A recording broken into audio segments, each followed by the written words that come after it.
Почнуваме со урбани вести на Прва Скопска. Добро дојдовте. Стопирана изградбата на гасовод на Водно. Шилегов ги повикува граѓанските здруженија на дебата. Ова е веста на денот, во продолжение следува генералната најава. Нов модерен објект ќе ја замени старата амбуланта во Дексион. Ревија на народни носи, инструменти и песни во Газибаба. Подароци и детска представа за најмалите посетители на зоолошката градина. Коригирани 22 учебника за новата учебна година.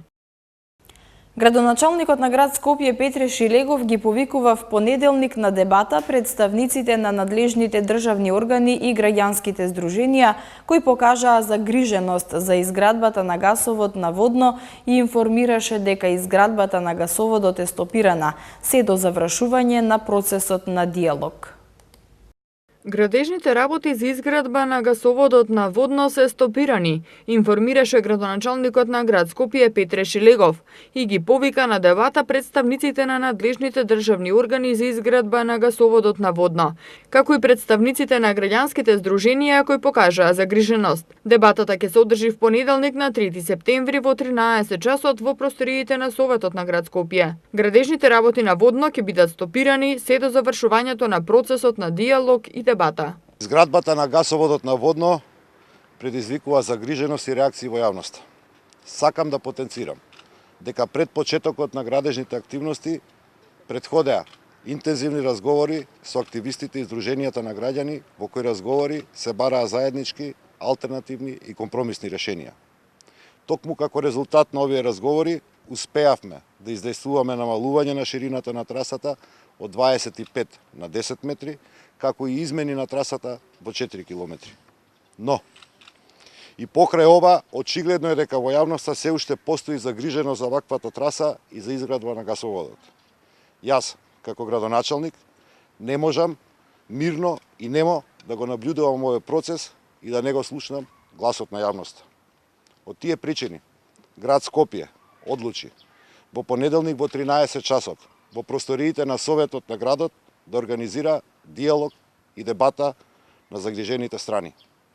На оваа дебата ги повикуваме да присуствуваат представниците на надлежните државни органи за изградба на гасоводот, како и представниците на граѓанските здруженија кои што ја покажаа загриженост.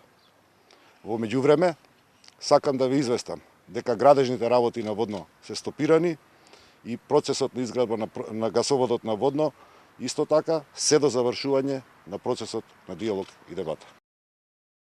Нов објект во кој ќе има амбуланта, градинка и простории на локалната самоуправа ќе се гради на местото на старата амбуланта во населбата Дексион во општина Ѓорче Петров, која во моментов работи во многу лоши услови. За таа цел денеска беше потпишан меморандум за соработка меѓу општина Ѓорче Петров и Министерството за труд и социјална политика и за здравство.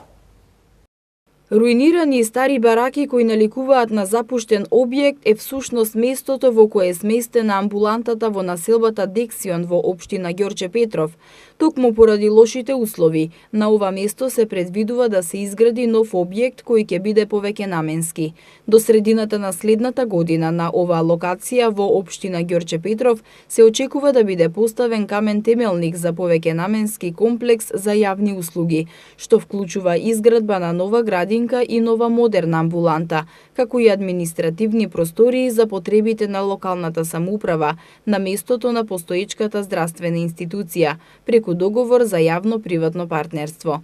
Градоначалникот на Умовски рече дека почнуваат постапка за физибилити студија, пошто ќе следува оглас. На долниот спрат планираме да има соодветна модерна амбуланта, каде што постојните концесионери на здравствени услуги ќе бидат сместени во современи услови, за разлика од сега, бидејќи работат во субстандардни услови, како да не е во 21. век. Општината Ѓорче Петров во име на Министерството за здравство и Министерството за труд и социјална политика ќе отпочне постапката, што подразбира на почетокот физибилити студија, која што планираме да ја завршиме до нова година со идеен проект, за да можеме следната година во првиот квартал за да објавиме оглас кој што ќе биде и меѓународен, за да анимираме инвеститори кои што ќе изградат еден модерен објект, имајќи во предвид дека во близината имаме и очни клиники, имаме други здравствени приватни институции имаме гериатрија, која што навистина и таа е исто преполна, така да може да најде интерес јавниот партнер со приватна гериатрија како еден здравствен комплекс во тој дел на Ѓорче Петров да се добие поголемо ниво и на развој, на урбан развој на населбата Ѓорче 2, односно Дексион, која што навистина е запоставена. За таа цел денеска во просториите на општината беше потпишан меморандум за соработка за заедничка подготовка за реализација на овој проект со министрите за здравство и за труд и социјална политика Венко Филипче и Мила Царовска. Амбулантата во Ѓорче Петров одамна се наоѓа во многу лоша состојба, не е инвестирано во неа и на некој начин не може соодветно да се даде квалитетна здравствена услуга заради сите тие проблеми со кои што се соочува кадрот кој што тука работи. На една од минатите седници владата донесе одлука да ги отвори процесите за приватно јавно партнерство во секторот здравство. Очекуваме да тој процес значајно го зајакне здравствениот сектор, како во однос на инфраструктура, така и во однос на кадар. Конкретно, очекуваме во општина Ѓорче Петров свој процес да добиеме нова, модерна амбуланта во која што граѓаните од овој регион, пациентите ќе добијат соодветно место каде што докторите и медицинските сестри ќе може да пружат квалитетна здравствена услуга. Во општина Ѓорче Петров имаме навистина голем број на деца кои што чекаат да бидат вклучени во претшколско образование.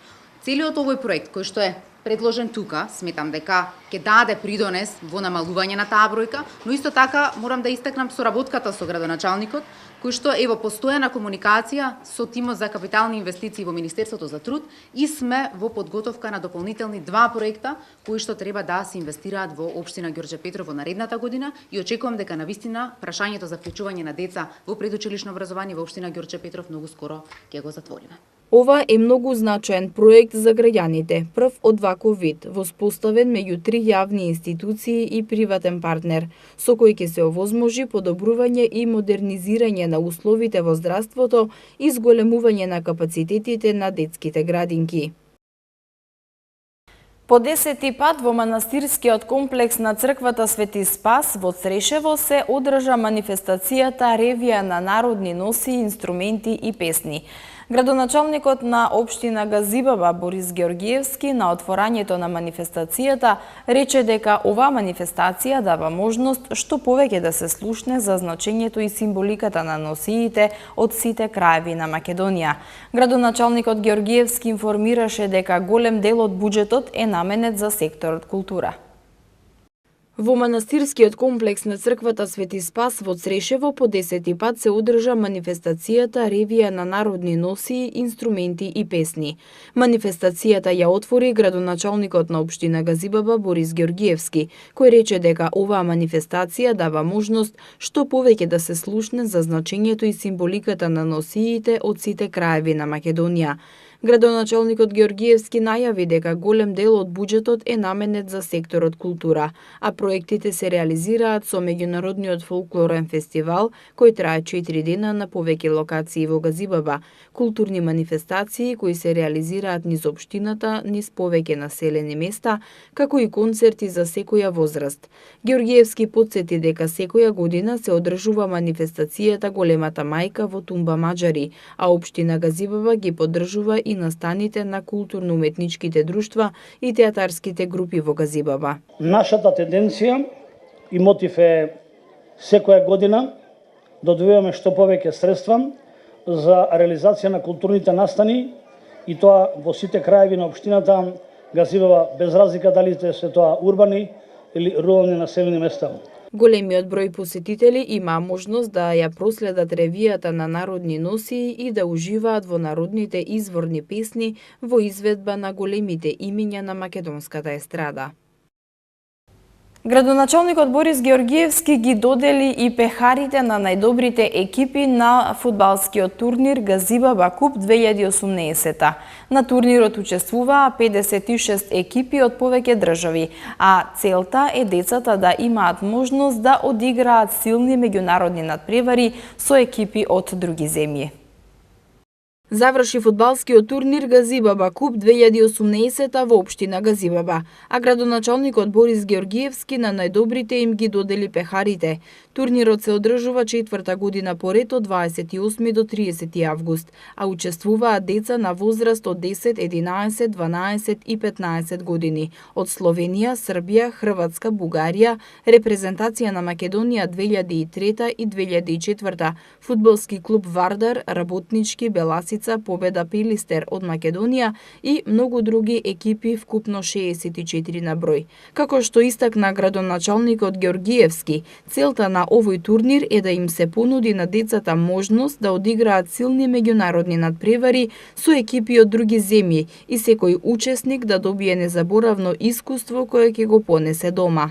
Ова е навистина импозантен дел каде што младите се усовршуваат со она што представува фудбалска техника и навистина се запознаваат со новите вредности и новите другарчиња во фудбалот.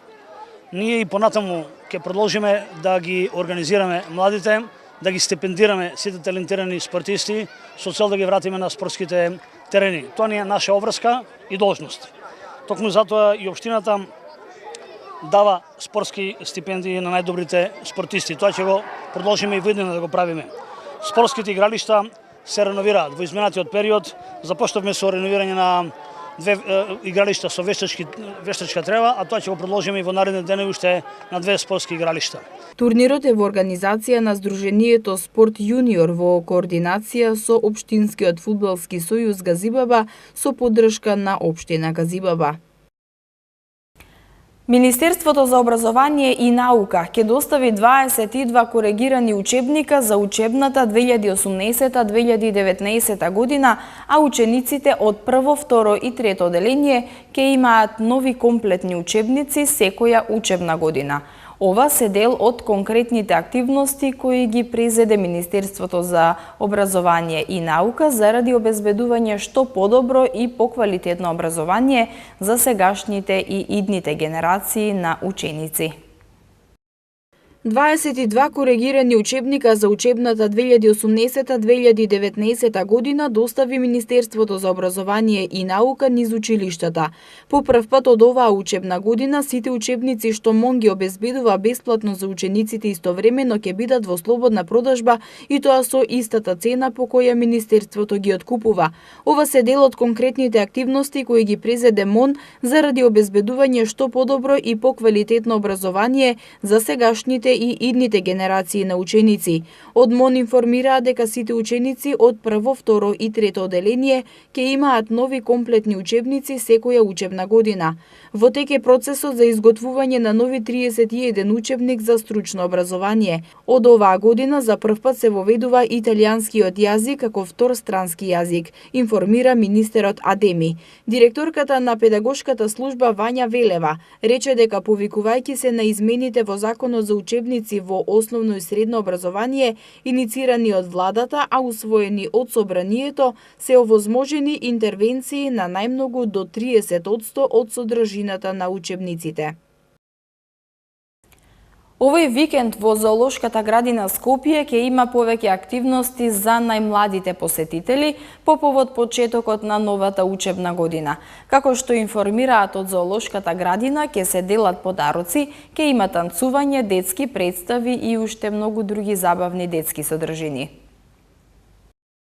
По повод почетокот на новата учебна година, викендов во Зоолошката градина Скопје ќе има повеќе активности за најмладите посетители. В сабота од 12 до 14 часот секој дете ќе добие по еден подарок од најпознатиот бренд на лижавчиња, а нив ќе ги дели маскотата кенгур. Се подготвува забава каде ќе се анимираат најмладите посетители со бесплатен курс по танц, караоке, кловн и принцези, ваучери со попусти и уште многу интересни содржини. В недела во 12 часот ќе се одигра детската представа Принцот Джаба во изведба на театарот Крик. Влезот за театарската представа е бесплатен и ќе може да ја погледнат сите посетители во Зоолошката.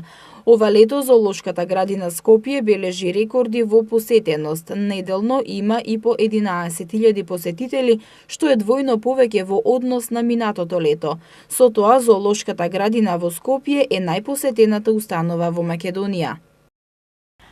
Во тек е конкурсот за доделување на наградата 13 ноември, распишан во јуни од град Скопје. Оваа награда се доделува на физички и правни лица како знак на признание на градот Скопје за остварувањата во повеќе области. Наградите се врачуваат на пригодна свеченост на 13 ноември, денот на ослободувањето на градот. Градот Скопје ги потсетува граѓаните дека во тек е конкурсот за доделување на наградата 13 ноември, кој беше распишан во јуни. Пријавите за наградата со образложение и кратка биографија се поднесуваат до одборот за доделување на наградата заклучно со 10 септември 2018 година. Наградата 13 ноември на град Скопје се доделува на физички и правни лица како знак на признание на градот Скопје за остварувања во стопанството, науката, уметноста, културата, воспитанието и образованието, здравствената и социјалната заштита, спортот и физичката култура, техничката култура, заштита и унапредувањето на животната средина и природата, како и во други сегменти на животот. Трудот и творештвото што представуваат посебен придонес за развојот на градот Скопје и со неговиот севкупен напредок и афирмација во Република Македонија и во светот. Како што соопшти од град Скопје, наградата може да се додели и на физички и правни лица од други држави кои оствариле посебен придонес за градот. Исто така наградата се доделува и на ученици и студенти за творечки труд или континуирани успешни постигнувања во наставните и воннаставните активности што представуваат посебен придонес за напредокот и афирмација на градот Скопје. Наградите се врачуваат на пригодна свеченост на 13 ноември, денот на ослободувањето на градот. По четврти пат советниците на општина Центар ја продолжија одлуката за запирање на спроведувањето на деталните урбанистички планови, односно мораториумот за градби на територија на општината. Покрај ова, советниците ја усвоиле и програмата за реконструкција и санација на градинки и основни училишта. Советот на општина Центар ги усвои измените и дополнувањата на блокот 9 од деталниот урбанистички план локалитети Капиштец, Старо Водно, Долно Водно, Мало Курило и Цвеќара, соопшти од општина Центар.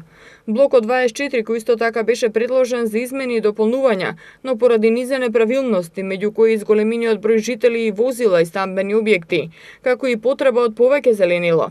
На предлог на градоначалникот Богдановиќ се донесе одлука за недонесување на измените и дополнувањата за блок 24, наведа од општина Центар. Отаму вела дека со донесувањето на измените и дополнувањата на тие два блока, кои се наоѓаат во близина на новото училиште во Капиштец, ќе се овозможи непречено и безбедно функционирање на околните јавни објекти и ќе го олесни движењето на учениците и пешаците, а и на тој начин ќе се направи усогласување со генералниот урбанистички план донесен од град Скопје. Советниците исто така по четврти пат ја продолжија одлуката за запирање на спроведувањето на деталните урбанистички планови, односно го продолжија мораториумот за градби на територија на општина Центар. Безбедноста на децата во сообраќајот е сериозен предизвик на сите современи општества и врвен приоритет во работата на Републичкиот совет на безбедност на сообраќајот на патиштата. Како што соопштија оттаму, потребата да се реализираат кампањи за поголема безбедност на децата во сообраќајот произлегува од фактот дека за период од само 3 до 4 години Република Македонија губи цел 1 клас деца, што е ненадоместива штета и загуба за семејствата и за општеството во целина. Како што петката е цел на секој добар и успешен ученик, така подобрувањето на безбедноста на децата во сообраќајот и подобрувањето на сообраќајното поведение на учесниците во сообраќајот е цел на новата кампања на Републичкиот совет за безбедност на сообраќајот на патиштата, која ќе се реализира во наредниот период. Од РСБСП информираа дека безбедноста на децата во сообраќајот е сериозен предизвик на сите современи општества и врвен приоритет во работата на РСБСП, како што соопштија потребата да се реализираат кампањи за поголема безбедност на децата во сообраќајот произлегува од фактот дека само во 2015 година 9 деца на возраст до 4 години го загубија животот во сообраќајни незгоди и 13 деца на возраст од 5 до 18 години. Во 2016 година исто така 5 деца на возраст до 14 години и 9 деца на возраст од 15 до 19 години го загубија животот во сообраќајни незгоди. Слична е состојбата и во 2017 година, кога 4 деца на возраст до 14 години и 14 деца на возраст од 15 до 19 години го загубија животот во сообраќајни незгоди. Тоа значи дека за период од само 3 до 4 години Република Македонија губи цел еден клас деца, што е ненадоместлива штета за семејствата и за општеството во целина, информираат од РСБСП.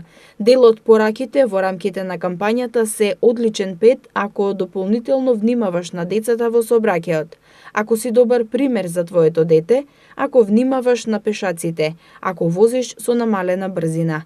Републичкиот совет за безбедност на сообраќајот на патиштата секоја година реализира повеќе кампањи за едукација на децата и за подигање на јавната свест за поголема безбедност на децата во сообраќајот. Кампањите се средство преку кое целиме кон тоа да ги информираме и да ги едуцираме децата за основните правила и прописи во сообраќајот. Покрај децата, цел на РСБСП е едукација и на возрастните, односно подобрување на нивното поведение во сообраќајот кога е во прашање безбедноста на децата во сообраќајот, потенцираат од Републички совет за безбедност на сообраќајот на патиштата. Денеска имавме сончево и топло време со мала до умерена локална облачност. Во Скопје слично време, сончево и топло со мала до умерена облачност и со слаб ветер од северен правец. Температурата достигна до 32 степена. Локална нестабилност ке има и в сабота околу Пладне, претежно во западните и североисточните делови. Ново дестабилизирање на времето се очекува во вторник кон среда. Утре температурата ќе достигне до 32 степена, в недела ќе се движи од 17 до 33 степени, в понеделник од 15 до 33 и во вторник од 16 до 32 степена. И за крај имаме уште една информација. Возилата од јавниот превоз од утре ќе сообраќаат по зимски возен ред, согласно одлуката за линиски превоз на патници, соопшти јавното сообраќајно предпријатие Скопје. Возниот ред на автобусите на ЈСП, како и на приватните превозници, може да се види на веб страницата jsp.com.mk. И со оваа информација го завршуваме ова издание на Урбаните вести. Ви благодарам што бевте со нас, следете ни понатаму на нашата веб страна mtm.mk и на социјалните мрежи Facebook и Twitter. Довидување.